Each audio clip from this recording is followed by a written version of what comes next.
Jæja, Sverrir. Þú getur andað léttar. Já. Er þetta ekki bara einn erfiðasti leikur sem að þú hefur verið að stjórna?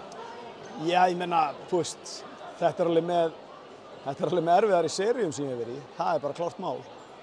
Bæði það náttúrulega, það var einhvern veginn svona fyrirfram áttu við bara labba í gegnum þetta skilur og náttúrulega búin að vera að vinna mikið meira í vetur og náttúrulega deildarmeistarar og þær í 5. sæti og hérna 4. eða 5. ég man nú ekki hvor Haukar eða Stjarnan var.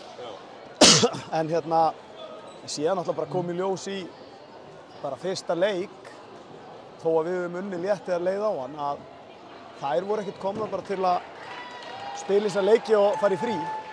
Þannig að þetta er bara geggjuð sería og bara ég er hrikalega ánægður að hafa klárað þetta hérna með alla pressuna á okkur og hellingsmótlæti. Við lentum þarna svolítið undir bara sem að við náttúrulega bara gerðum sjálfum okkur með slöku varnarleik en liðið steig upp og lönduðu þessu.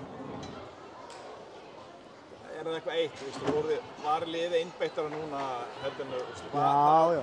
Eins og þú segir, undir niðri var kannski smá vanmætti upp af því, fyrsta leiknum kannski? Já, þú veist, líklegt, en ég held að það hef ekki verið mikið vanmat eftir leik 2, skilurðu, þegar þær voru búin að vinna okkur og síðan náttúrulega bara er þetta búið að vera bara hörkuleikir, allir. Við í raun og veru hefum getað, skilurðu, við klúðrum svolítið leik 2 og erum líka í séns í leik 4, þú veist, en það er bara ekki nóg. Það er í jöfnu í bæði skiptin og en bara við þurftum að vinna, sama hvernig við gerðum það og mér fannst baráttan frábær og seinni hálfleikurinn varnarlega hrikalega góður. Langt síðan maður sé svona marga í húsinu, Já. í Blúhöllinni á kvennaleik, höfum það bara í skall, það er bara þannig. Já, Þið fengu góðan stuðning. Já, frábæran stuðning og vonandi verður það bara áframhald á því og Reykjanesbæjar slagurinn og það verður alveg vel pakkaður.